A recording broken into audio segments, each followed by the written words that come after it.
Ain't no way, ain't no how. I'ma let somebody come and shut me down. Hold my own, I'ma stand my ground. I'ma rep my city and salute my town. Said ain't no way, ain't no how.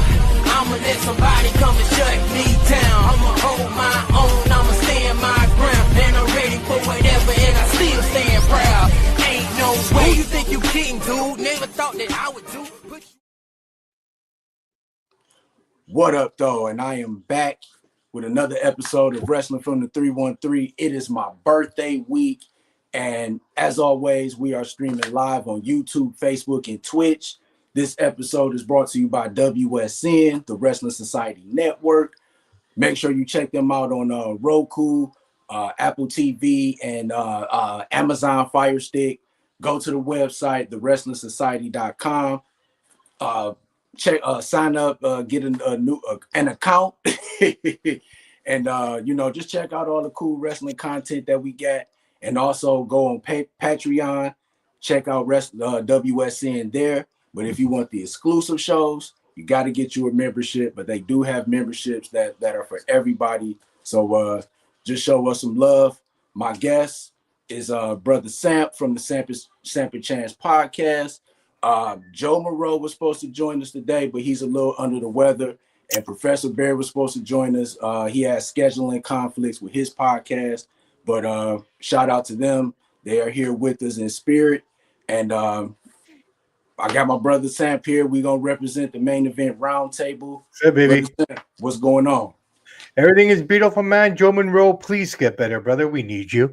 Professor Bear, hardest working professor I know. So, you know what? If he's busy, that means something good's coming along the way. As far as WSN, baby, you had said everything that we need to say.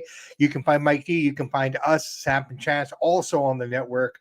Guys, you know what, Mike? Honestly, Patreon is cheaper than a cup of coffee. If you really, really think about it, man. That's true. Right? Like, I mean, shit. I went to Starbucks and I thought, okay, you know what? I don't really treat myself to coffee much anymore, but I went there and I thought I'll just get a drip coffee. $5 later, man. Like, what the hell is this? I could have done this at home. And you know what? I'm not a coffee drinker, but I hear a lot of people, they spend a lot of money on that Starbucks and stuff. And from what I hear, that stuff keep you wired. Well, dude, listen, I'm a coffee drinker. And I'm one of those dirty coffee drinkers. Not dirty in the sense that I'm, cup after cup after cup. Yeah. I'm the kind of guy who can have a cup of coffee before bedtime and go to sleep. That's what's up.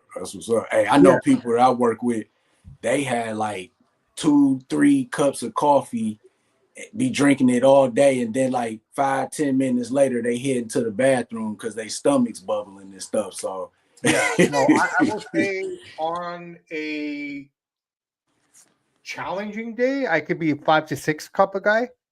Okay. But on average, I'm about 2 to 3. That's what's up. I like my morning coffee. I like my afternoon coffee. So I'll have one in the morning. I'll have one about 3-4 in the afternoon. And then if I'm tempted to, I'll have one at about 8-9 o'clock at night. That's what's up. I mean, it was either that or whiskey. So who can complain? Hey, I think I go with coffee. Yeah, and if it's not coffee, then this is my poison. Got you. Pepsi. All right, man. So we're gonna talk about. We got a lot to talk about. We're gonna start things off. Kind of not on the sad note, but late Sunday night we got some sad news in the wrestling world.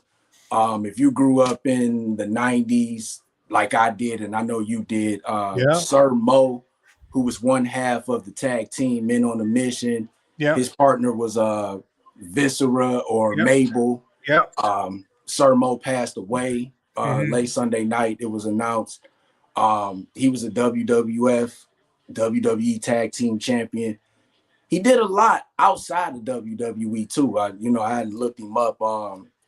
He was a Power Pro Wrestling tag champion. He was a 4-time PWF tag team champion. He was a SOAR tag team champion. It was a wrestling promotion that he ran with his wife. He was a GCW tag team champion, UCW tag team champion. He won singles championship, Southeastern Championship Wrestling. He was the U.S. champion there. Yeah. And in 2013, he made the New England Pro Wrestling Hall of Fame, 2024 Memphis Wrestling Hall of Fame, and he was also ranked twice in the PWI Top 500 Singles Wrestler list that they do. He was ranked twice in 1995 and 2003. Right. And also, one of my early guests, C-Rex, she trained at his wrestling school, and she talked real highly of him. And she basically said that she learned everything from him. So to start things off, Samp, what are your thoughts on the passing of Sir Mo? Well, Men on a Mission were a team that came out of nowhere at a time where it was all country boys and the kind of man's man kind of wrestling. That's kind of the gimmicks that were kind of around, right?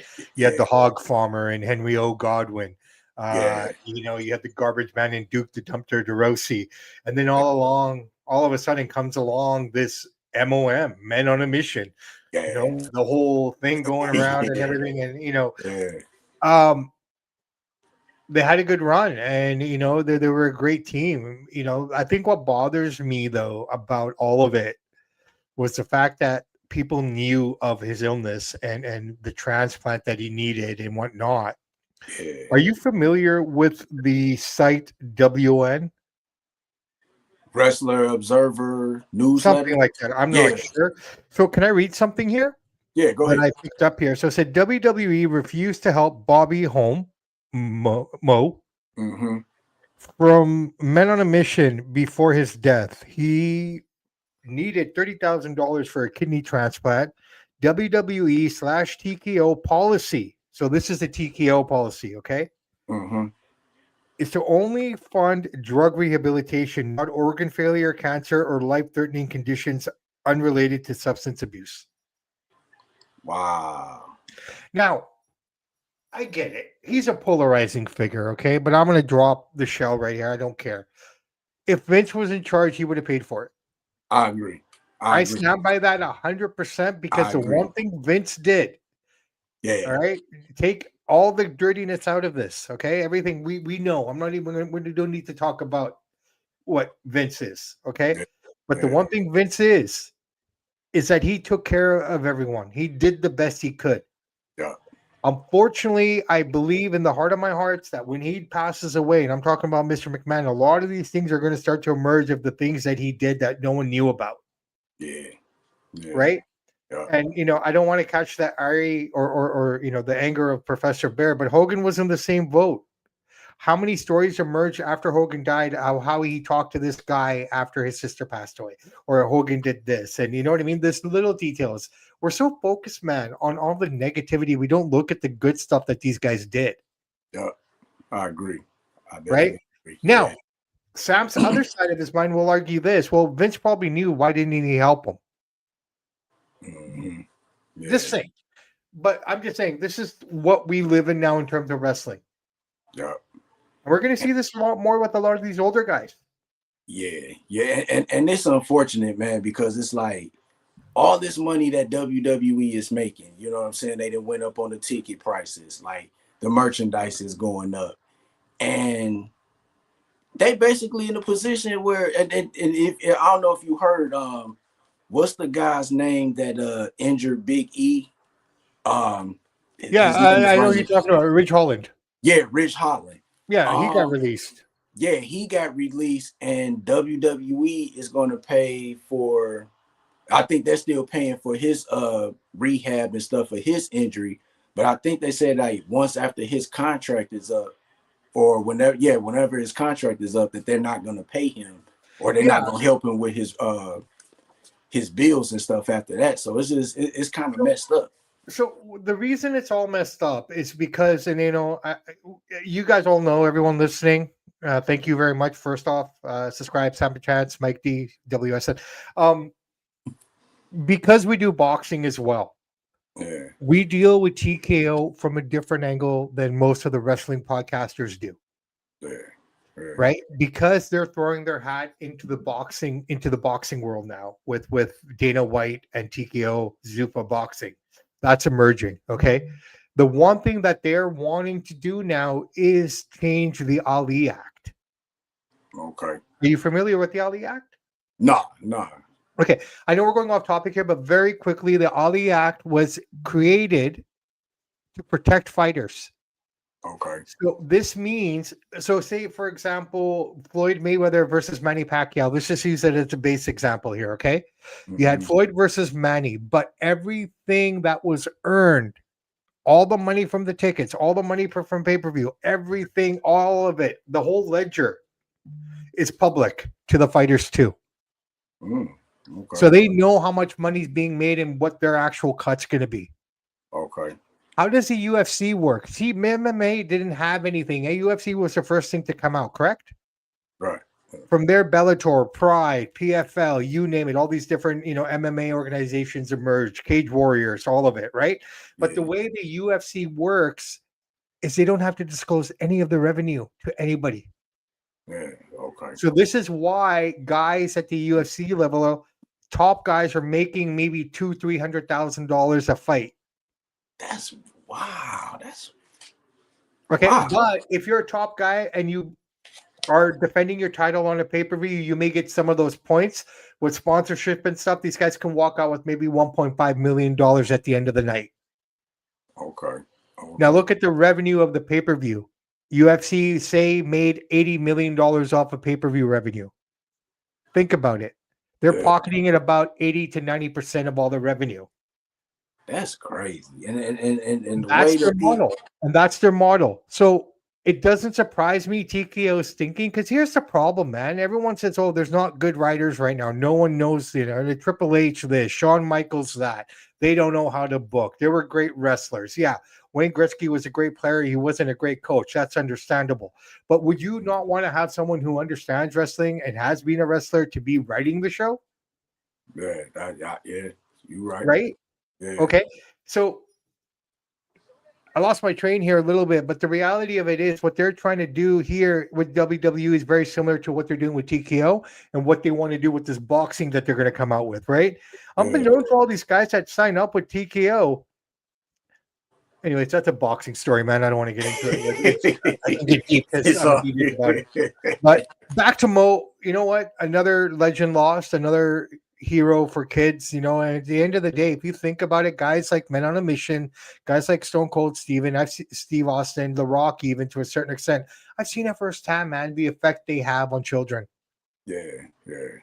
Right. And then I would also say that Men on a Mission, like, kind of opened up the doors for like African American tag teams. You know what I'm saying? Like I want to say they were one of the first. No, they were definitely there. I mean, if I had to clap back at you, brother, I would probably see Tony Atlas and oh yeah. But as far as like, but as far as modern time, in the 90s, yeah, absolutely. The number of ethnic minorities and stuff in wrestling in the 90s was a small number. Yeah, not what it is today, right? I mean, so. Yeah, we're not that far removed, man. I mean, yeah, time flies, and 20 years seems like a long time ago, but 20 years was nothing. It's a drop in the hat, man. It's a drop of water. It's a droplet in terms of the time continuum. I mean, everyone says if we take all the world's history, the whole existence of the world, we're actually basically 1259 of that day. Yep. In terms of how much we are actually here. So, yeah. The one thing that I was looking for yesterday, like after the news came out about his passing, the one thing that was in my head, that I was like, man, I hope that WWE the graphic put something out. You know what I'm saying? Did they do a graphic? Because I'm not sure. I didn't see it, to be completely honest. If it was going to be done, it should have been done on SmackDown. It didn't happen there. It didn't happen. It just shows you the company that TKO is. Okay. I remember now what I was saying. I mean, if you think about it, look, man, Mark Shapiro and Ari, they're great at making movies. They know nothing about wrestling. Yeah. And they are learning this the hard way. Yeah. And I just wish that WWE, like, because I know they did acknowledge it on Twitter. I did see it on Twitter. Sure. But I wish that they would have, I just wish that they would do better on acknowledging all of their past stars. You know what I'm saying? Whether I get it, but you gotta also keep in mind it's a new regime. It's kind of like when you buy a house, okay? Say you buy a house, and the people who used to live there before would have a service or a ceremony for a passing relative or something in their yard, right? Yeah. Well, why would the new owner be responsible for doing any of that kind of stuff? Yeah, you're right. You're right. I'm just saying. I mean, this is the kind of people we're dealing with. Yeah. And it's just unfortunate because it's like you said, Vince would do that type of stuff all the time, no matter they were mid card, main event, opener, a wrestler that opened the show or whatever. He always acknowledged it with some type of image at the start of the show or in the middle of the show. Scott And Hall. it seemed like. Oh, go ahead. No, go ahead. Sorry. I was just gonna say that that Vince did a good job with acknowledging his stars, past, present, whatever. But look at the tag. Look at the tag, the tag montage before every show. Now, then, forever. You know what I mean? Yeah. I mean, that's it. Here's another thing, right? People don't know, but Scott Hall, one of 3 men who single-handedly almost put the man out of business. Yeah. He still took care of him. Yeah, that's true. So people don't talk about it because people don't know, because people who do good things don't have to make it public all the time. Yeah, that's right. Right? That's it. Yeah. But the one thing that I will say, just doing my research and just looking at, what he did in wrestling, the one thing that I like is when wrestlers leave WWE and they have success in wrestling outside of WWE. You know what I'm saying? Mm-hmm. And of course, he wasn't a world champion or anything like that, but he was a multi-time tag team champion. And he also got a chance to win a singles championship. He's a 2-time Hall of Famer and stuff like that. And he also had his own wrestling school where he trained other wrestlers. And I think I had mentioned it just a minute ago. One of my earlier guests when I started this podcast, right. Yeah, she trained with him and stuff. And right. Just want to give a shout out to her and hope she's doing well. For sure. But this is another example of the WWF/WWE effect. Okay, you could be a mid-carder, right? Mm-hmm. You could be a C-level talent, but if you're on TV, if you're on WWE, doesn't matter where you go. Who's that scrawny-looking dude? That tiny little guy who had his hair slicked back. He had a program with Mox. Dean Ambrose. He had the little chin. You talking about Ellsworth? Ellsworth. Look at that guy. Yeah. That guy's making a killing on the indie scene. Yeah. Because of the name recognition, right? Yep. I mean, I hate to say it. AEW is number 2. I get it, but any of those guys, if Kenny Omega, the Young Bucks, any of them come to the WWE for even one run, they'll have more of a global name than they'll ever have being a part of AEW. That's true. Look at AJ Styles.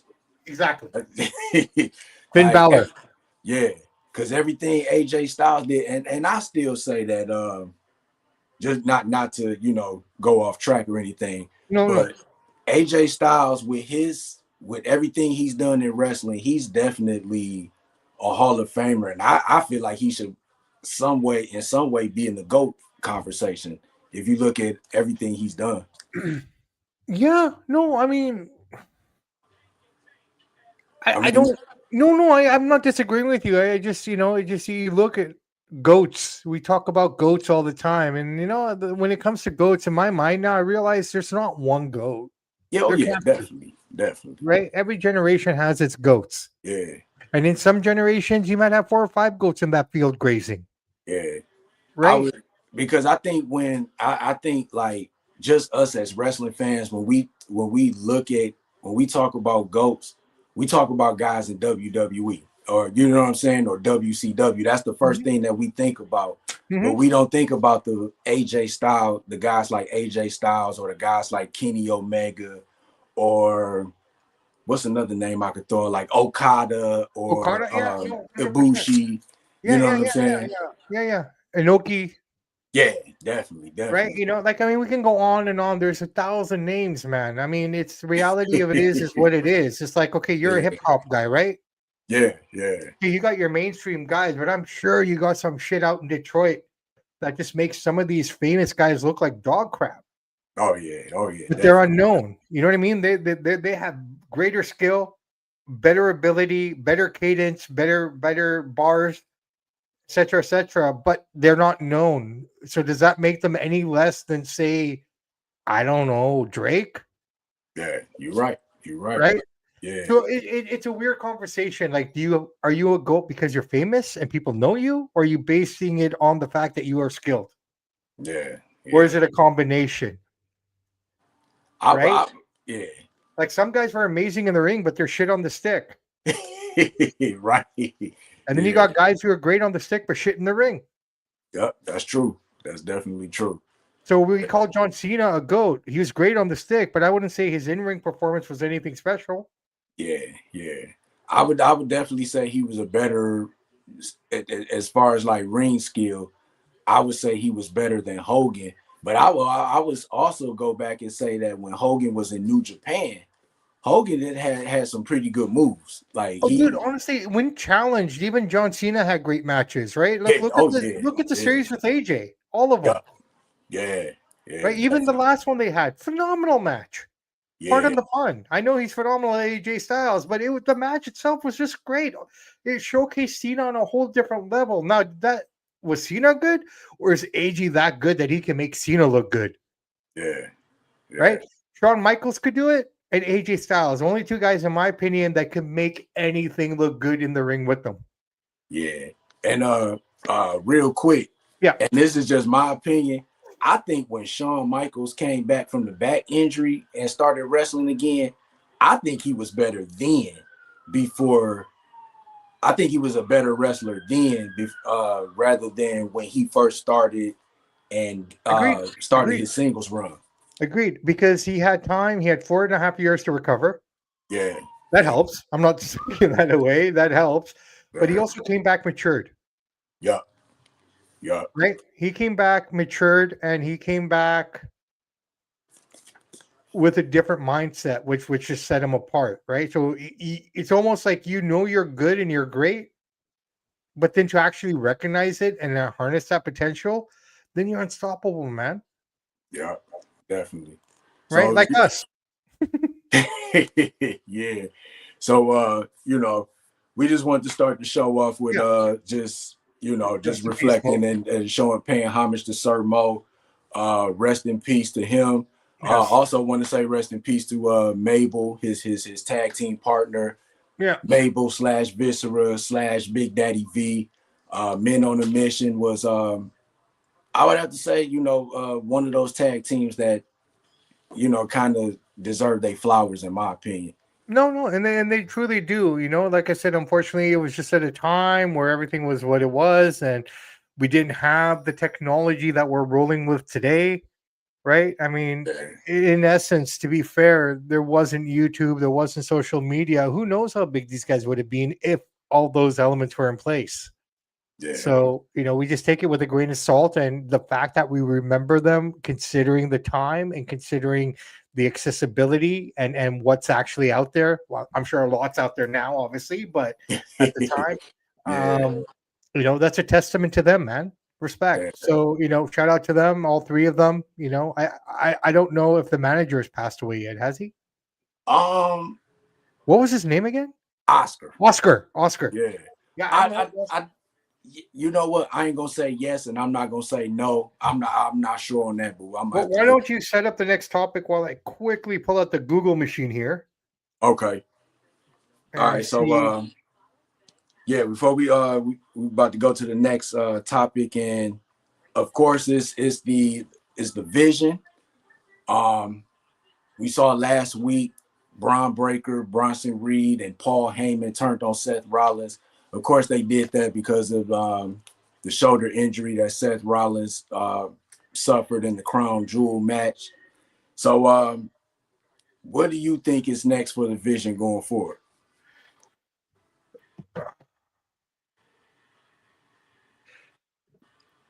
When I saw them attack Seth, the first thing I thought about was the Judgment Day. That was my very, very first thought. Right? What they did to Edge. Yeah. Right. And then I thought about it. Okay, is this another work? Because now they were selling. Like, it's unfortunate that Seth is going through this. Yeah. Because it really makes him look like the boy who cried wolf. Yeah. Right. And for the younger viewers out there, if you don't know about it, ask your mom and dad to read that story to you at bedtime. Where does the Vision go from here, man? It's going to be a slow burn now. You think It's so? going to be. I think so, because I mean, what can you do? There's only two of them and Paul Heyman. They're very dominant. They're very strong. So I think they're just going to run buckshot. I think they're going to interfere at Saturday night's main event. I think they're just going to keep going along here, and just going. Are they going to add some new members? I don't know, dude. I really don't know what they're going to do. To be fair, man, I like not knowing. I really do. Especially considering how much we consume of this. It's actually refreshing not knowing what's next. You know what I mean? I don't know if Braun's ready for that much yet. That's my only thing. So I almost feel you still got to keep them under the tutelage of Paul. I think you need to keep them moving. It's a slow simmer, right? Like a crock pot. Yeah. Just put it on low and let it heat up, because the reality of it is, I don't know how serious Seth is. I don't know how bad he is. But there's really no one right now. Like, if you look at the storylines, where do they go? Yeah. Right? So, I mean, this just totally throws Survivor Series in a loop. Yeah, because I was some of the stuff that I was reading, and it was supposed to be in the Vision, going up against possibly like Roman Reigns, the Usos, and Paul. And but all the stories are so like they're so confusing right now. Like, you look at the Uso storyline, it's confusing. You look at the only thing that makes sense right now is CM Punk. To the chagrin of some people, don't want to hear it, but the only guy that seems to have a proper footing right now is Punk. Yeah. Right, everyone else is up in the air. Okay, Jay, are you going to be a heel or are you going to be a face? What are you doing, man? You sound like a whiny little girl. I'm sorry, I don't mean that in a bad way, but doesn't he? Yeah. Like, if this is a character he's building, he's doing a great job, because I'm buying into you, man. I don't like you right now. Like, I don't care for the yeet. I don't care for any of that. Like, you're just a whiny little dude now, man. Like, So, and I think the whole thing, I just wish that they would do something better for Jimmy. I wish that they would give him his own character and just, you know what I'm saying? Like, Jay got the whole yeet thing going on. I just wish that they gave Jimmy time to have his own identity. That's the only thing, because I feel like he's feeding off the yeet, off Jay's yeet momentum, but it's just like he don't have his own catchphrases. He don't have his own. Can we be honest though? If he didn't exist, would Jay be where he is though? He hasn't changed his style. He's still the same wrestler he was. Yeah, he just got 4 words. Yeah.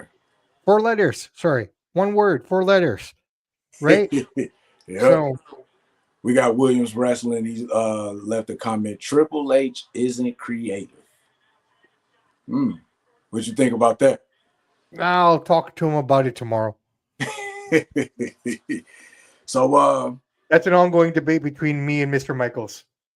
He means well. And he's not wrong to a certain extent. Maybe there is a lack of creativity, but then, let's just carry on, because I mean, we go blue in the face with this conversation, man. So yesterday, Adam Pearce came out, vacated the World Heavyweight Championship. Yeah. CM Punk was scheduled to take on Seth Rollins, but of course the injury. They had a battle royal yesterday. Yeah. Jey Uso won the battle royal. So at Saturday night's main event next week is going to be Jey Uso versus CM Punk for the World Heavyweight Championship. Who should win this match in your opinion? I think Punk's going to win it just because of the fact that they took the title off him when they did, and they'll just probably put it back on him now. Out of the two of them, I think, and Chance and I both agreed on our personal call today that we both rather have seen Dominic going into that match. Yeah. But the reality of it is TKO is about making money, right? Yeah. So you're going to put Yeet versus Punk because those are your two biggest draws right now. Yeah, I agree. Yeah. So that's the reality of it. Now that you think about it, I agree. Me personally, I wish that they would have put Braun Breaker, but it's kind of like what you just said a little while ago. Braun might not be ready yet, so it's just kind of like let it simmer. Look, right now you put Braun or Bronson in anything and in a major storyline like that, they have to win. Yeah. Right? I mean, Punk is a shell of himself. I'll agree with Chance on that. I totally agree. He can't wrestle the way he used to. Yeah. Oh, yeah. Right? I mean, CM Punk is what pushing 50 now, right? He's getting close to 50 now, right? So, I mean, nothing against Punk. I mean, he's healthy as heck, obviously, right? The lifestyle he lives, right? But the body still will catch up to you eventually. And that's just a reality of, when you were 20, you could probably push 320 on a bench press. But when you're 45, maybe you can only push 245. You know what I mean? Everything decreases. It's just the way it is. So, I think right now, until they can figure out what they want to do,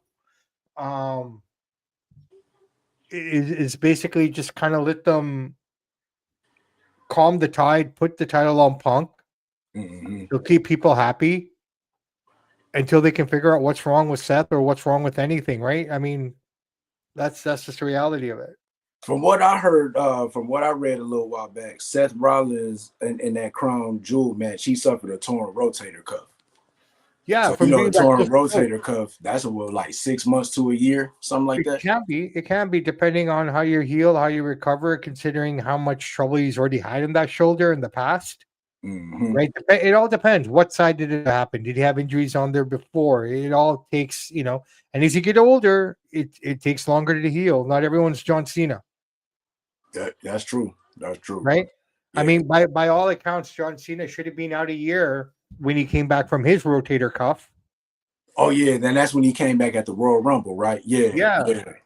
Right? That's only because he was doing three sessions a day to get done. Yeah. Right? Hey, but you know what? You got to give these wrestlers props, man, because it's like when they get injured and they go through like that rehab and they able to recover faster than expected, you got to give them their props for that. Props are props, man. 100%. Right? I mean, I know we're talking about the vision in a roundabout way, but I really don't know what to expect with them right now. I really don't know. I mean, they were kicked out of the Royal Rumble or the Battle Royal. They weren't a part of it. Yeah. Right. So that's all done by design, man, which means they're going to cause some havoc or something. Oh, yeah. Now, a little while back when they were talking about, I was reading something and they were talking about adding a new member. And the name that I heard that was very interesting, joining the vision, was Austin Theory. We've been saying it. We've been saying it on our show continuously. And it would make sense because he was Seth's right-hand man during the Thunderdome time. Yeah. Right? I mean, he and Seth were responsible for blinding Rey Mysterio. Oh, yeah, I remember that. Yeah. Right? So, I mean, who else would be better? And who would have a better storyline than Austin Theory coming back? Okay. He had the rocket. Vince strapped the rocket on the kid. Yeah. When he was a Vince guy. Right? As soon as he left, what did Triple H and those guys do? They took the rocket off of him. Yeah, it was almost trying to prove a point that we're not going to do what Vince wants. Yeah. Okay. Mm-hmm. I'm a huge Triple H guy, right? I am a huge Triple H guy. Yeah. But I'll call him out on shit when he's wrong, and he was wrong here. Yeah. But if we're looking at the story, this is perfect. You get under the tutelage of Paul Heyman, and say, "You guys forgot about me. You guys, did me wrong." Blah blah blah. Mm-hmm. And he can totally fit right into it. He's got the physique. He's got the build. Mm-hmm. He's got everything. Right. So real quick, so what do you think the men's Survivor Series match is gonna look like? Do you think it's gonna be like a Raw, a men's match where it's like on the Raw side, or do you think it's like a match where they take guys from Raw and SmackDown and put them in the men's match? Because at this point, I could see possibly the Vision. I could see Braun Breaker, Bronson Reed, maybe Drew McIntyre, and somebody else against Roman, the Usos, Jacob Fatu, maybe Cody. You know what I'm saying? Like, Yeah. what you think? I don't know. I truly can't answer. Because look, you look at both. While you were saying what you were saying, I'm running both shows in my head. Yeah. I'm looking at both rosters. I'm looking at the story. Like, this is how fast I'm computing it all, right? Yeah. Right now on Raw and SmackDown, what's tangible? Yeah. What storyline is saying to you, yeah, you know what I mean? These guys need to be together. CM Punk is not friends with LA Knight. LA Knight's not friends with CM Punk. Neither guy is friends with Jay Uso. Neither guy is friends with Jimmy Uso, but they're all considered faces. Yeah. And you know what? That's crazy that you brought up LA Knight. Could you see LA Knight possibly turning heel and joining the Vision? I mean, if you want to really throw a curveball, then sure. Why not? I didn't even think about that, to be completely honest. But then again, how would that look? How would that work? Like, these guys beat the tar out of you continuously. Yeah, that's true. He did, and that would go against everything that LA Knight character kind of represents, which is why it probably never entered my mind, which makes it more reason to do it. Yeah. Right. But you on either brand right now, there's no team that stands out. I mean, quite frankly, if you really want to know my honest opinion, if I'm booking Survivor Series and it's on this Saturday, why it's against fucking MFTs? You know what? And that might turn around and be like the best storyline on SmackDown, if not SmackDown or Raw. And we're gonna talk about them a little in a little bit too. Real quick, do you think that CM Punk and Jay Uso putting them in the World Heavyweight Championship match, do you think that was the right move? For ratings and for money, for revenue, if you're TKO, yes. If you're a fan, no. Yeah. Right? Yeah, TKO is all business. Yeah. Right? I thought that they possibly would probably. I thought that they would go the route and put it on somebody new, like they did with the Women's World Championship. Well, dude, the guy that should be fighting CM Punk was already in the ring. Yeah, I agree. Dominant. Yeah. Right? People can say what they want about Dom. I think, in my opinion, he is the real future of WWE to a certain extent. I agree. Okay, people can disagree with me, but you know what? He's got both languages down packed, English and Spanish. Yeah. He understands the business. Yeah. He was thrown into the fire, literally, where everyone else got to go to NXT and learn. Mm-hmm. He learned with no crowds. That's on the main stage. Yeah. You look at Dom 2019 to what Dom is today, you can't deny his growth as a performer, as an athlete. The guy knows what to do, man. He says facial expressions, everything he's doing. Yeah. Phenomenal work. And I love that he's taking the live cheating steal stuff from Eddie Guerrero too. And he's playing it perfectly. The haircut, the mustache, all of it, right? Yeah. And quite ironically enough, the two guys that he talks to the most are AJ and Punk. That's interesting. They're his mentors. That's what's up. Yeah. What's up. Yeah. Right? So Dom doesn't necessarily have to win at Saturday night's main event, but it would make for so much more of an entertaining match. How many times are we going to see Jay? Fuck it, man. Part of my language. But didn't we just see CM Punk and Jay Uso to become On number Monday one Night Raw. contender? Yeah, a couple weeks ago. Yep. So how does that work? Right? Yeah. In order to further the storyline, which makes no sense, because I think Roman needs to be here a bit more to make the storyline make sense. Yeah. He's coming in between the Usos, okay? The story wasn't him winning the match to defend the title. It was him not being there for Jimmy. Yep. Yep. Right? So do you think that they could possibly go to a Jimmy versus Jay storyline, or you think that's just something that It's already been done. You say it's done? It's already been done, dude. Oh, And they yeah, failed. I know And they did it. They failed miserably at Mania. Yeah. You know that I think that match was probably worse than the match that Matt and Jeff had at WrestleMania some years ago.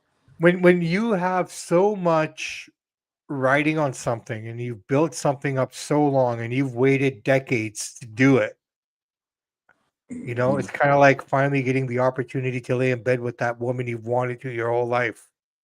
And you finally get your chance and you blow your wad within 5 seconds. Yeah. You know what I'm saying? Yeah. That's what happened in that match right there. Is these guys were so hyped, so overthinking the process. Yeah. That they blew their wad within 5 seconds. Right. So what did you think of that battle royal? Did you think it was necessary? What's that? The battle royal that they had on Raw yesterday. But they had to determine something for that title, right? They had to figure it out. It was either that or we're gonna have a gauntlet match that ran the whole show. Yeah, that's true. And it was just like some of the people that they had in it. It was just like, come on, man, we know you're not about to win. Like they had the one guy from. They basically had to get their old roster in there somehow, right? I mean, this gave a chance for. Yeah, I know you're talking about the Viking Raiders, right? Yeah, and then Otis and Tozawa. Yeah, Tozawa. Yeah. Yeah, but those are just one of those moments where you have everyone on that roster to come on. Yeah. Right.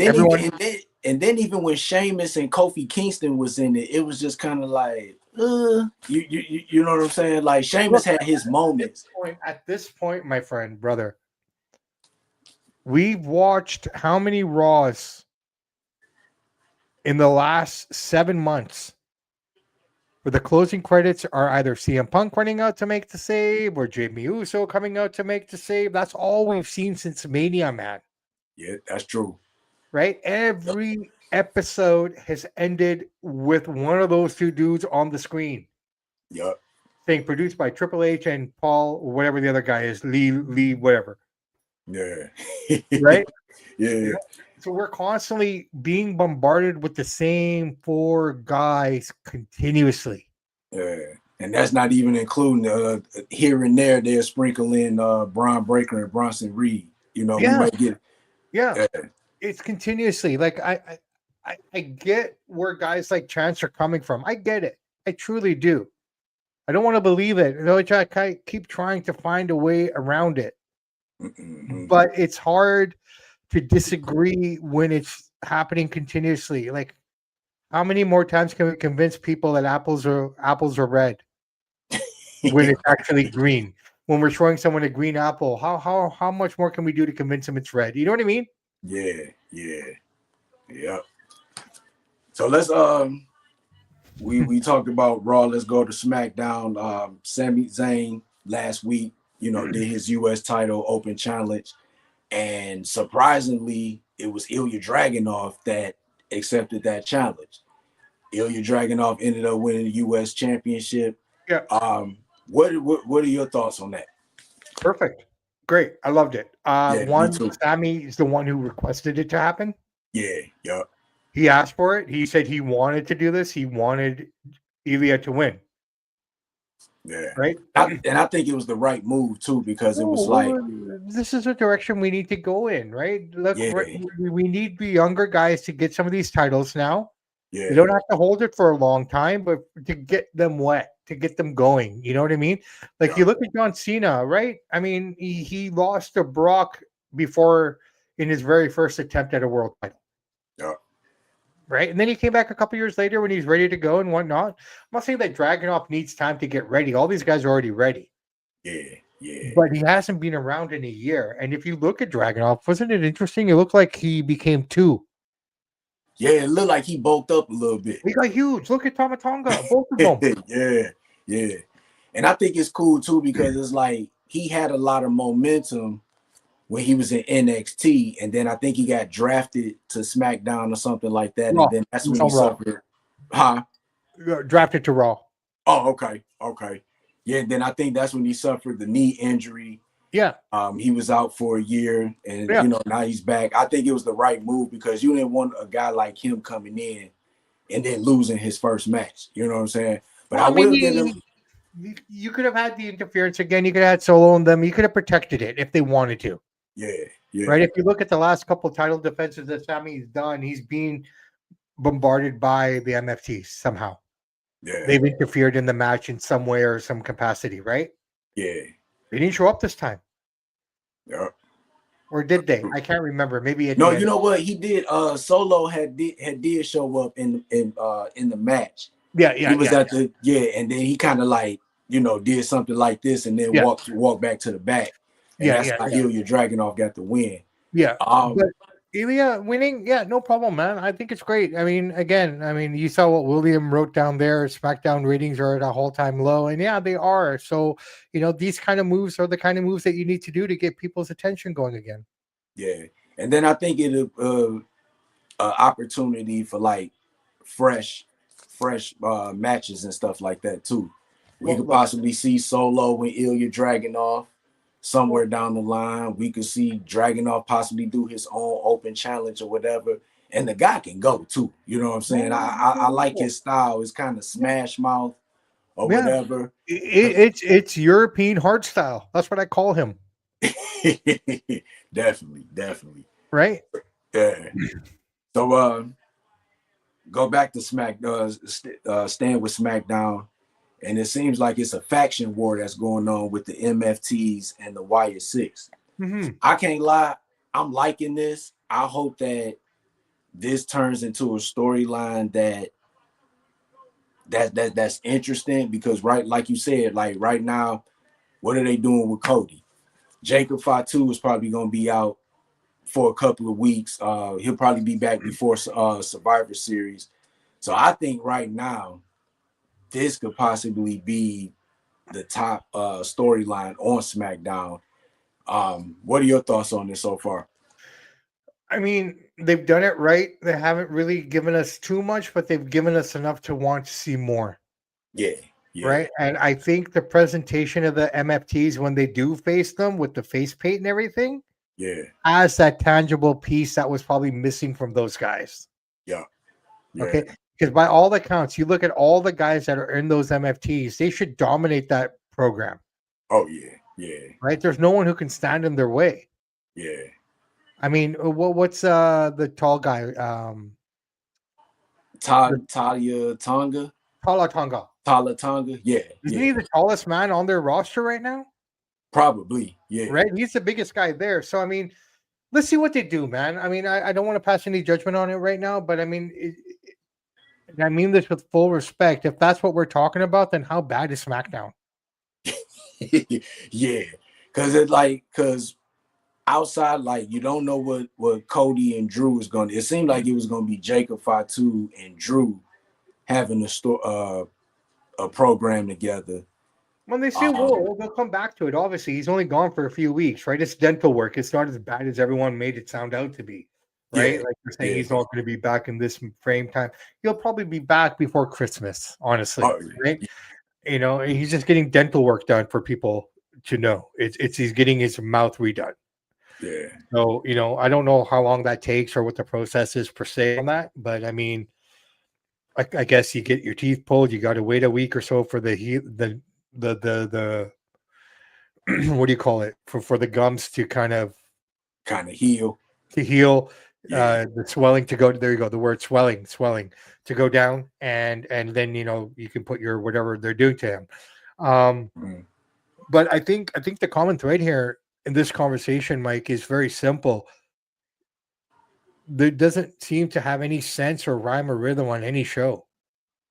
Yeah, I agree. Because I was even just thinking, just like in the women's division on SmackDown, like I'm like, who's the champion? And I forgot it was Tiffany Stratton, and it's like she's not in a big story either.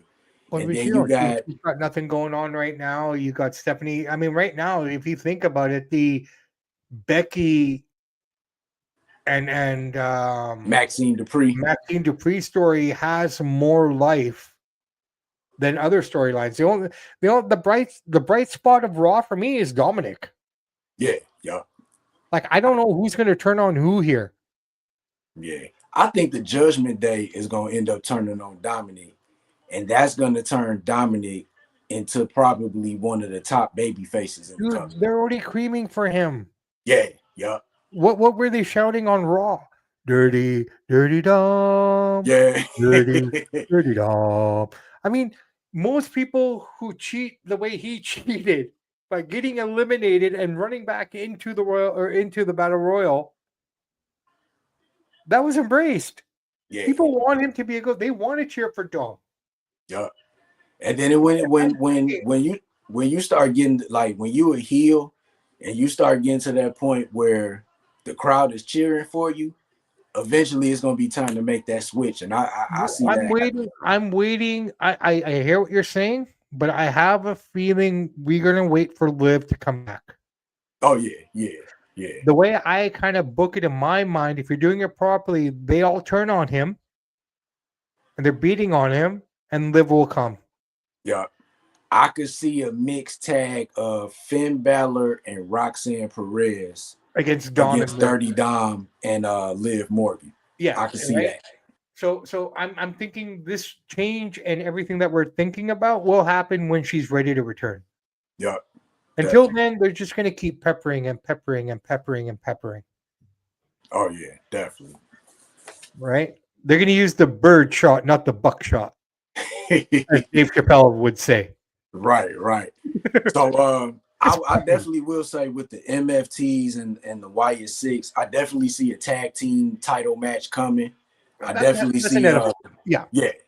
And I could definitely see possibly Uncle Howdy and Solo Sikoa going at it at some point in a match. Yeah, I get that as well.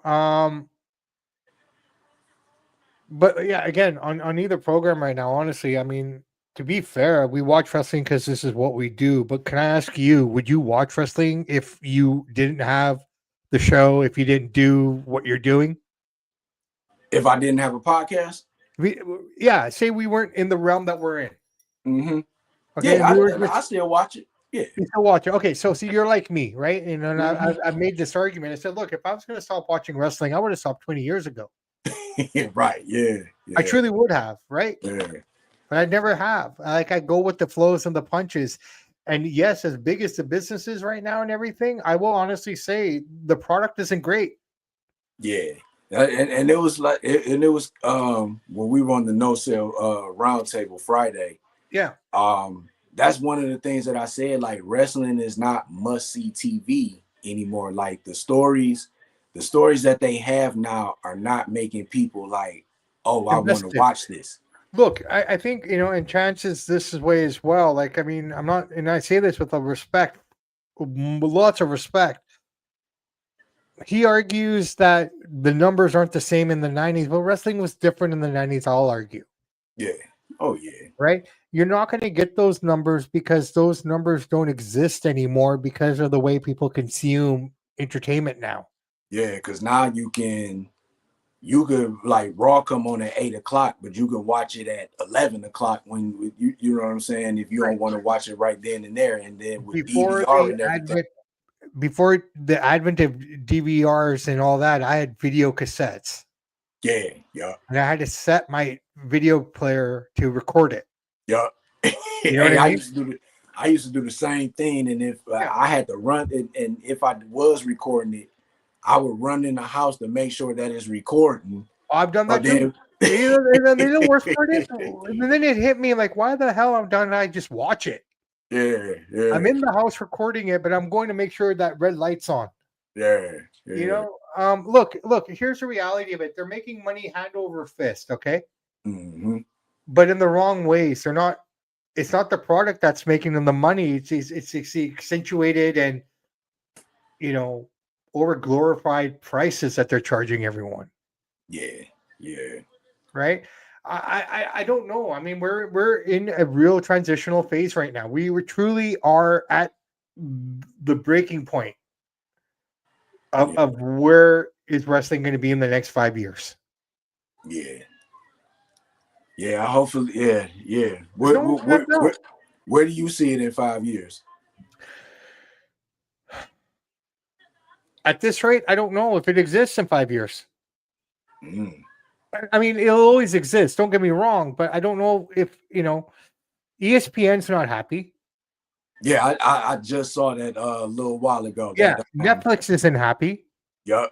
Thought the numbers they thought they were going to get, you know, Yeah, and Fox wasn't happy when they were on when they had SmackDown.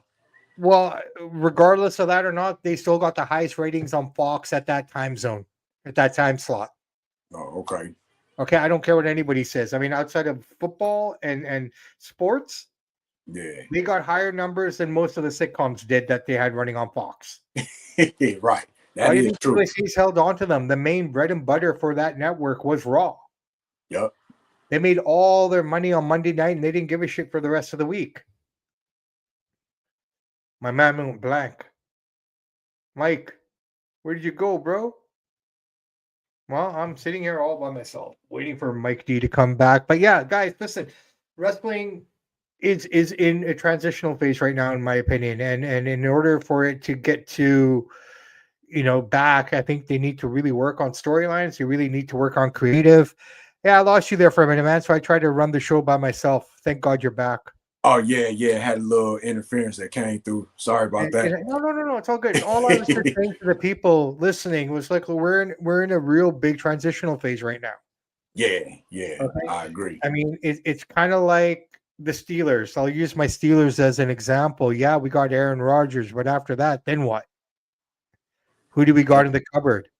Yeah. We don't have anyone. Nothing against Jason Rudolph. You know what I mean? Yeah. Like, there's nothing in the cupboard. There is stuff in the cupboards. They need to push the young talent. I agree.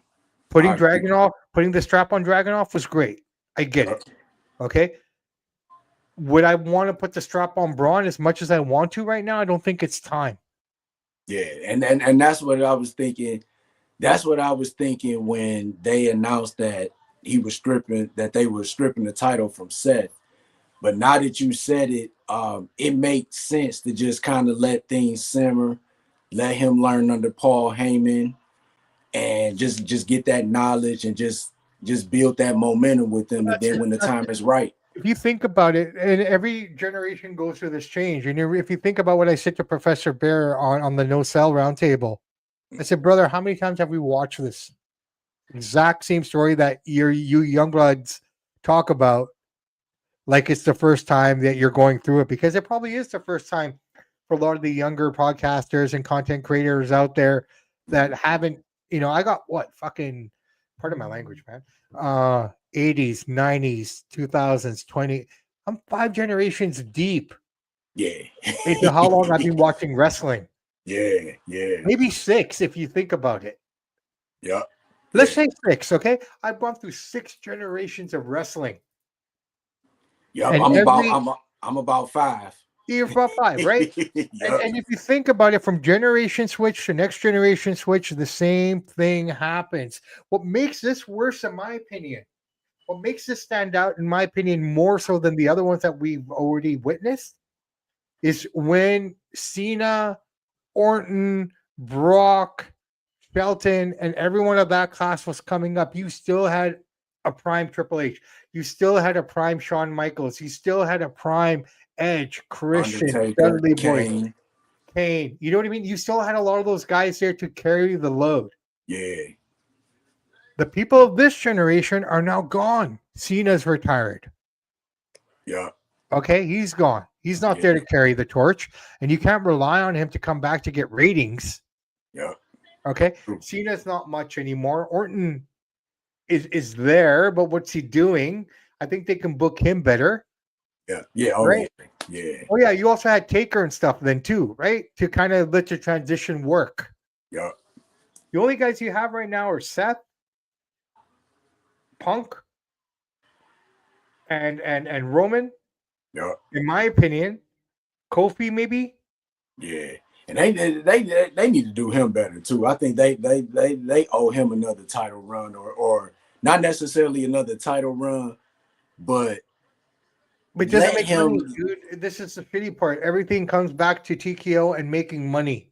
Yeah. Oh yeah. Yeah. Okay. If it's not gonna make them money, they Look, ain't gonna do it. here's another example of TKO. Okay, everyone knows that the fight that should happen is John Jones versus Tom Aspinall. Okay. Okay, in the UFC heavyweight title, Yeah.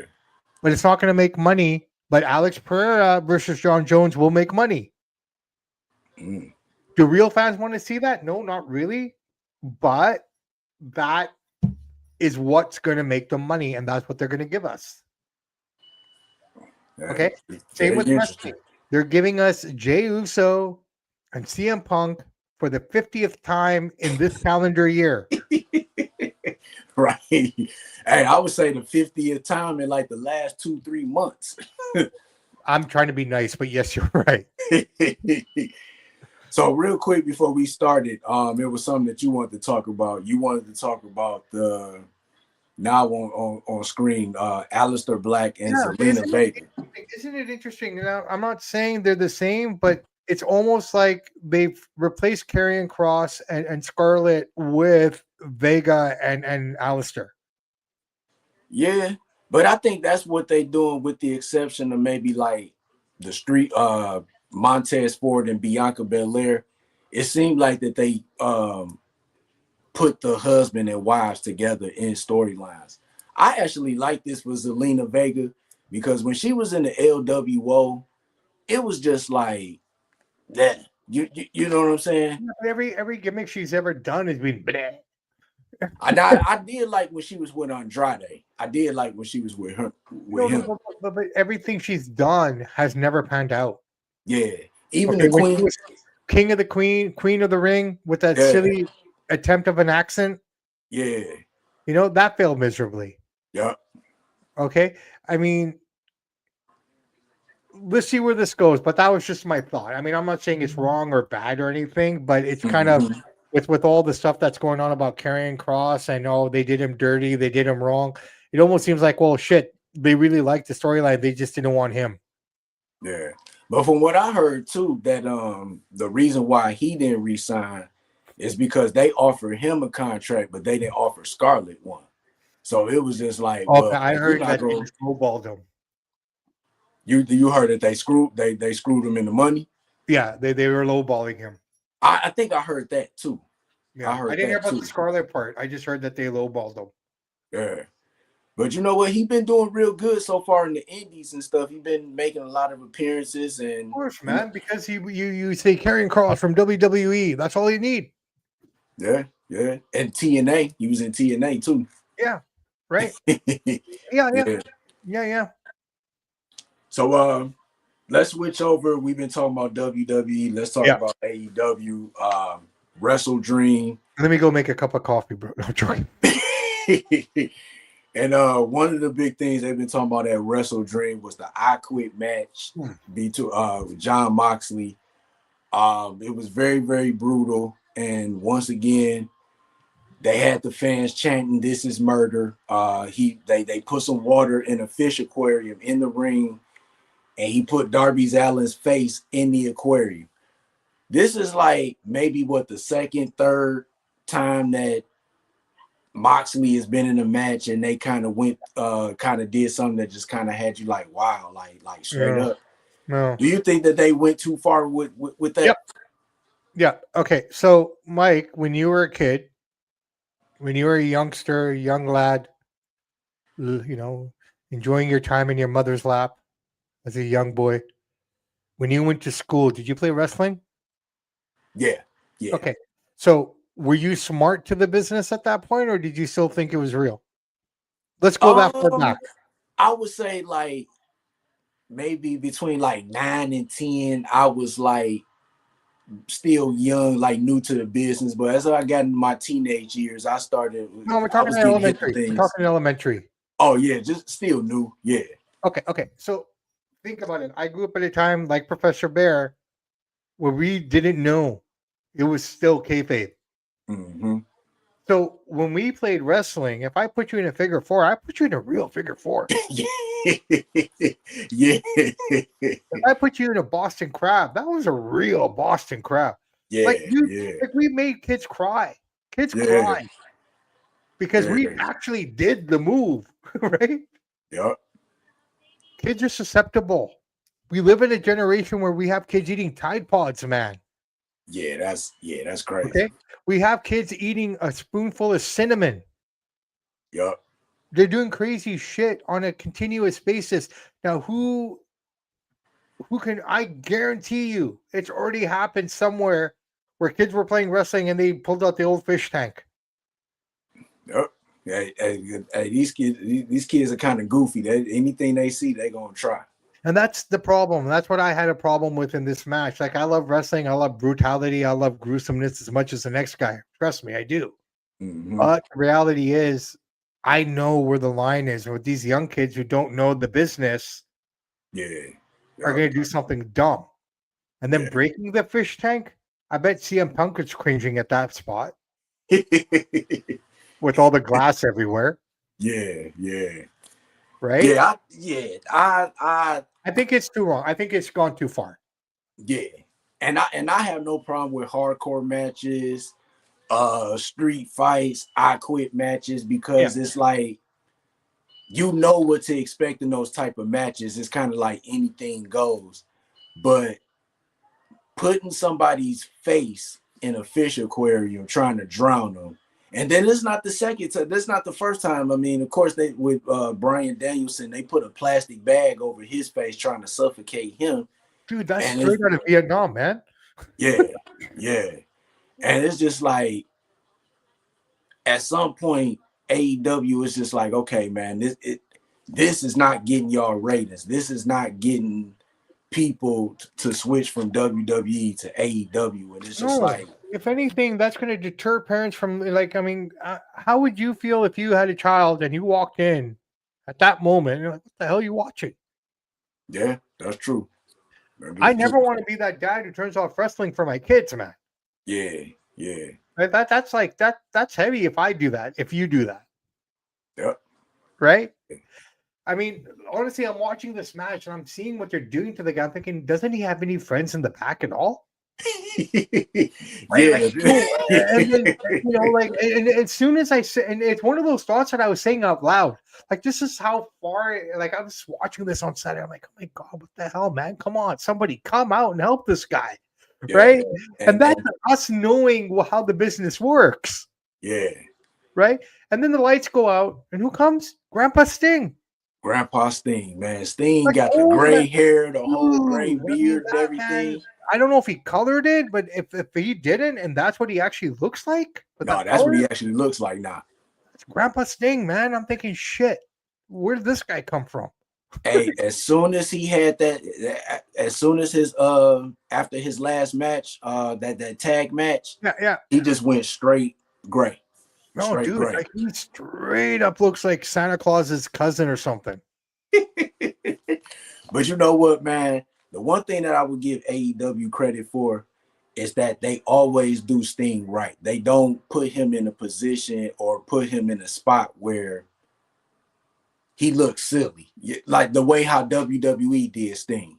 You know what I'm saying? I don't know if they made him look silly or not. I just think it was just what happened there. You know what I mean? I get it. Yeah. But in terms of that, I agree with you. I think the other problem I had with that match is when the lights went out. What happened to the rest of the Death Riders? Yeah. They came. I think they came in the ring to like attack Sting. No. They didn't. They didn't?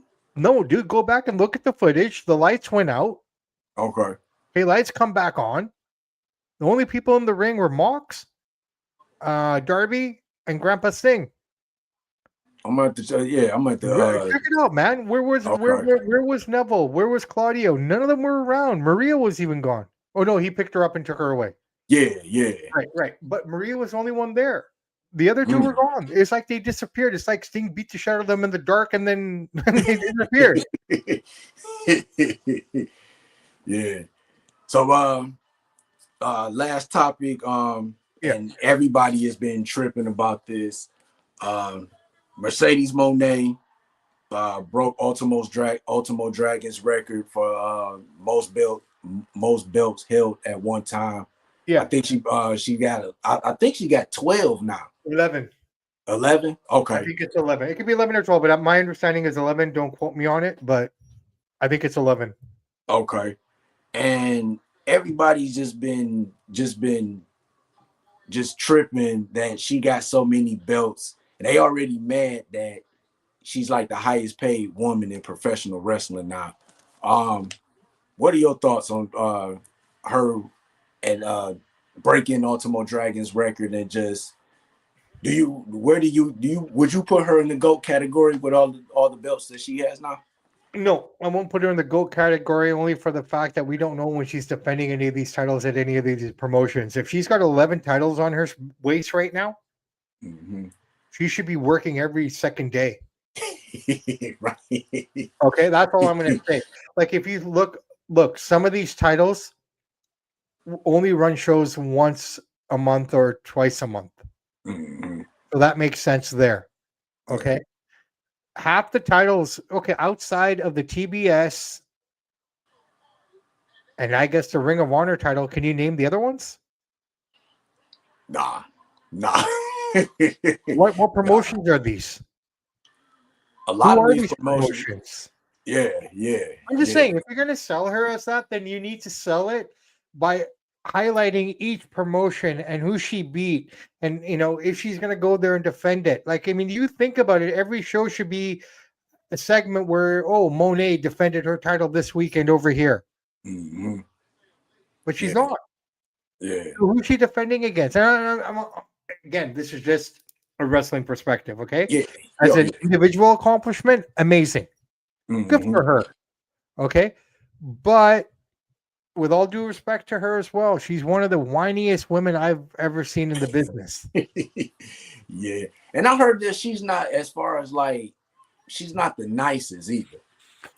Well, I heard that she's not the nicest. Like, she got, because she's a superstar, so she kind of got the big head too. Hey, look, nothing but respect to her, because if she wanted to, she could use the name of Snoop Dogg to propel her career.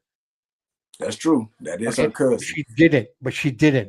Yeah. We only found out about Snoop and her at WrestleMania. After she already attained her own stardom. Yep. You're right about that. To her. Okay, she's working hard. I get that and I appreciate it. But dude, honestly, where are these titles from? Yeah. But wasn't it kind of the same thing with the Ultimo Dragon? Like, we knew that he wrestled in New Japan. Yeah. But a lot of his belts, like, we didn't know what that was either. You know what I'm saying? No, I agree. And I'm sure people had the same conversation we're having right now about Ultimo at the time. Yeah. And then I hate when people say, like, oh, she got all these belts, she can't cut a promo. But did Ultimo Dragon cut promos? Sonny Ono cut the promos for him. Look, I mean, one of her weaknesses, and this is the thing, when you leave the machine called the WWE, you're kind of exposed to what you're not good at. Yeah. Okay. Yeah. WWE will accentuate and glorify the points that you're very strong in. And in the case of Moné, it became very evident right away that this girl can't talk. Yeah. Okay, she still can't talk. To be fair. Yeah. Take nothing away from what she can do in the ring. Yeah. Right? I mean, you know what match I really would love to have seen? What's that? Saraya versus Moné. Oh, yeah, that would have been. Why didn't that happen? Because she injured her, which put her on the shelf into retirement. Yep. And this is the problem with AEW, man. You have a story. Yep. You're right about that. That would have been an amazing story. Yeah. And then it looks like possibly somewhere down the line we could see Saraya back in WWE. Everybody comes home, bro. Oh yeah, definitely. Right? Everybody comes home. I'm from what I'm hearing and understanding, we're probably gonna. I get. You know what? I'll put Fiverr on it right now, man. If anyone's willing to bet, I bet you anything. One of the surprise entrants at the Royal Rumble, it's gonna be Jericho. I've been hearing that too. I definitely been hearing that too, and I wouldn't be surprised if they give him some type of retirement run or But this whatever. seems to be the trend right now, right? Like, 20 years in the WWE. You know what I mean? Like they did that for Kofi, they did that for Randy. They obviously Cena. You know, it's just this is the kind of direction that we're going in now, Yeah. right? I mean, I don't know. One thing that I want to say with Mercedes Moné before we wrap it up. A lot of people been mad and just saying little stuff like, "Oh, she doesn't deserve the money and this and that." Listen here, you can't get mad at her if you got to give her agent props, and if AEW want to give her that amount of money, you can't be mad at her. You know what I'm saying? Mike, if someone offered you and me to do a podcast for $1 million an episode, but it goes against it goes a little against some of the things we've always talked about. Uh-huh. I don't know about you, man. I'm hopping on it. Hell yeah. Right? Hey, that's life-changing money right there, man. You can't fault anyone for making money if people are willing to pay for it. Like, okay, OnlyFans. I know I joke about it all the time. Everyone shits on these girls for doing what they're doing, but how about all the men that pay for it? You're right. And just saying, like if people are so against something like that or against her, then why are you investing in it? Why are you putting money into it yourself? That's true. And that's just kind of the same thing with sports. All these athletes that's making money, you think they deserve millions and millions of dollars? They got I don't think Tony deserves what he makes. I mean, he's well deserving of it, obviously, in my opinion. Yeah. I mean, we're seeing this generation's Babe Ruth. Yep. Hands down, we're seeing it in real time. We're lucky. We're blessed to witness what we're witnessing with this guy. Yeah. If you're a baseball guy, if you're a baseball fan, right? Yep. You know, and the reality of it is he worth that much money? Probably not, but shit, I'm not going to say no if you're offering it to me. Right. And if his agent can get him that much money, you can't be mad at him. You can't be mad. I mean, why would you be mad at them? It's like that. They be mad at the owner. Yeah, but you know, you got these internet. You know how the internet is, and you know how some of these people that be whining and complaining. Which is why I stay away from the internet, bro. I mean, I'm really like I stress this. I can't stress this enough. All the dirt sheet stuff that I hear or anything is because chance. Yeah, okay. I stay away from comments. I stay away from. I'll read comments. Mm-hmm. You know, especially on our show and stuff like that. I'll always read all those ones. I don't care what anybody says there, right? Yeah. I mean, we have to have a tough skin to do what we do. Yep. Okay, right. Not to say that anyone's come down hard on me or you per se. I hope not you. I mean, you know, but the reality of it is what we do, and we're gonna get these people. I get it 100%. This is how we deal with it, right? Yeah. And the reality is, I can't fault anybody for making money, and I can't fault anybody for taking money that's being offered to them. Yeah. Right. I love my car, but if you're gonna give me an M4, fuck it, I'm in. You absolutely right. Absolutely right about that. If it's going to better my family's life and stuff like that, then why should I care? Like, none of these haters are going to come and support me. Right. None of these haters are going to go, oh, poor Samp, poor Mike. Let's get a GoFundMe page for these guys. Right? Yep. So everyone's entitled to their opinion, and that's, you know, in your country, it's the First Amendment. Mm-hmm. And sometimes it can work, sometimes it can, and we've seen that happen. We've seen it happen every day, dude. It's just the reality of it. It's all opinion based. People, and I always say this on our show, you know, the people that shit on everything are the people that are afraid to do anything. Yep. Plain and simple. You're right. We challenged ourselves. People who are afraid to challenge themselves and people who are afraid to take a leap are the ones that will shit on you continuously. Yeah, you're right. right? Which is why I always say, don't let anyone step in your way. If you believe in yourself, that's all that matters, man. If you want something, you go get it. Don't let anyone stand in your way. Anyone who stands in your way is not a friend, it's not an ally, it's a person who does not want you to succeed. You're absolutely right. Those are wise words from Brother Samp here. And those are the people who will come and try to show off with the shit they have. Right. Right? We got those guys in our crew. Oh yeah. Right? Like when you started this, how many of your friends were like, oh, come on, man? You know what? When I started this, I really didn't tell nobody. I think I told people maybe like a year after I started. Okay, but Because in when that I year, started, did it, some of the guys, did you get the reaction you were hoping for? Or were a couple of the buddies or guys or girls that you told kind of, like, oh man, I wasn't expecting that from you? a little bit, Yeah, see, but not too bad, right? Like, I mean, yeah, I'm not, but this is an example of that. Those are the guys and gals that don't want you to succeed. yeah. But the Because one thing when I started this, I knew going in that I had to go to the wrestling audience first. sure, Once I got that wrestling audience locked in, sure. that's when I went to like the people that I know and stuff like that.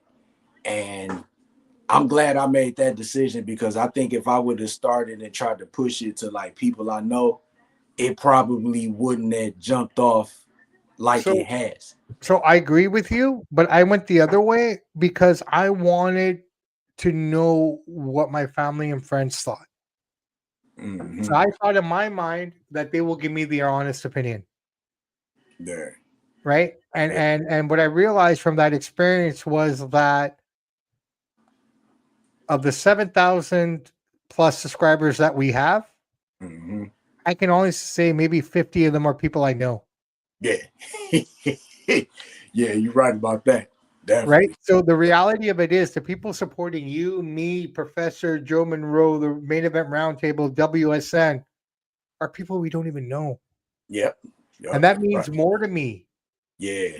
than those 50. And God bless those 50. Don't get me wrong. Yeah. But you really get a sense of who's on your team and who's not. Yep. You're right. You're right. Right. And that's the saying goes, strangers will support you quicker than your family and friends will. Dude, this is why, we're both married, right? Yep. And yes, it's not a bed of roses. I will never paint that picture as a bed of roses. Mm-hmm. But think about it, man. The women we married have no blood relation to us, Mm-hmm. have no connection to us outside of the fact that we had some good riz going, Yep. right? And Yep. and now they're with us for life. Yep. Definitely. The same. Yep. Brother Samp, man, as always, I thank you for coming on. You know what I'm saying? We were supposed to have Joe and Bear on, but they had Joe was sick, Bear had scheduling conflicts. Yeah. Real quick before we get out of here, let the people know where they can find you. Mike, I've done this in a real simple way now, man, because I realize I'm tired of saying, oh, you can find us on TikTok, this and this.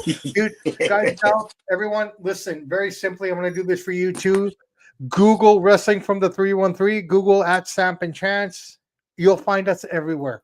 All of us, right? Most importantly, on the WSN, Roku, the apps on Roku, Apple TV, you name it, Spotify as well. You can get us on Patreon. Some of these shows are available on Twitch, but for sure, we're always on YouTube. We're on Facebook. We're on all these things, but very simply, just Google our names. That's all you got to do, and you'll find us everywhere. Yep. Yeah, real quick. And I just didn't. I meant to mention this earlier when we started, but this episode is the 65th episode of Wrestling from the 313. Recordings and live shows combined. The first episode that you came on when I was doing recordings is still my most viewed recorded episode. Right. And that's when I had long hair. Yeah. Yup. Yeah. So we growing on the episodes. Before you know it, we're gonna be at 75. We're gonna be at 100, and You know, I'm Brother, just having. I can't I'm wait just. for you. Can't wait. We are going to hit 336 tomorrow. Ooh, that's what's up. Hey, Yeah. yeah, and y'all been out here for a couple years now with the We boxing and the started wrestling. our very first episode was released February 14th, 2022. That's what's up. That's Yeah. what's up. Yeah. Yeah. Yeah. And And since then, yeah, up and down, there've been moments where I thought, what the fudge am I doing? yeah. You Hey, know, I've been there too, man. and, you know, I've been able to help some of our fellows out and whatnot. So, Yeah. you know, I'm really blessed to have been a part of your journey, and I'm blessed that you're a part of my journey. Same here. And Same here. you know, I don't think we're done yet, brother man. We're only starting. We're Oh only yeah, starting. definitely. Right. And And you know, very quickly before we end this, you asked me earlier, where do I see wrestling in 5 years? mm-hmm. If WWE and AEW don't fix their ways and start figuring it out, we're gonna go back to a full territory type of style wrestling again. Mm-hmm. Right? We're gonna That's have gonna be super interesting. indies. We're gonna have super indies, and then we'll have the rest. Yep. You're right. Wrestling's not gonna go anywhere, but we might lose the big fish. And everything will just dissolve it back to full circle pre Vince McMahon. Yep. You're right. Definitely. So And I'll still watch, unfortunately, probably. yeah. And just like Samp said, just go to Google or you can go to Yahoo, type in Wrestling from the 313, you'll see everything, you know, see our Facebook page, YouTube, we are over 6,800 subscribers. So we are on the road to 7,000. Hopefully we can get 7,000 subscribers by the end of the year. You're gonna have 7,000 subscribers by the end of next month, man. Hey, I hope so. Hey, No, don't hope. You will. Hey, I'm gonna call. I'm gonna put that in the air. 7,000 by the end of the month. I've already done it, bro. I've already done it. It's all done. Congratulations. Listen, before you, no. I put in the air for you. Oh, yeah. Yeah. Thank you. Listen, very quickly before you end, I just want to say one thing very, very quickly here. If anyone's watching, it's a reason you're watching and you've made it this far. You're special. You're important. And you can achieve anything you want. Just remember what I said. Don't listen to any naysayers. Wash them out. If someone's supporting you, embrace them, love them, and take them on this journey with you. Lose the baggage, people. Lose the negativity and lose the people that don't want you to win. Samp out. Definitely. Real quick, there will not the next episode of Wrestling from the 313 will be in 2 weeks. I'm taking me a week off. My birthday is Friday. So I'm gonna chill out next week and just enjoy that week off and just chill out, you know. Brother, I get that. Happy birthday. I appreciate it. We'll be back November 4th. And my guests will be the members of the Till 5 Wrestling Podcast. So that's going to be interesting. I can't wait to talk to those guys. But until then, Brother Samp from the Samp Chance Podcast. They're not with us, but Professor Bear and Joe Monroe, shout out to those guys. And Joe Monroe's cat. Main event, members of the Main Event Roundtable in WSN. Yes, sir. I am Mike D. This is Wrestling from the 313. Catch you all in 2 weeks. Peace.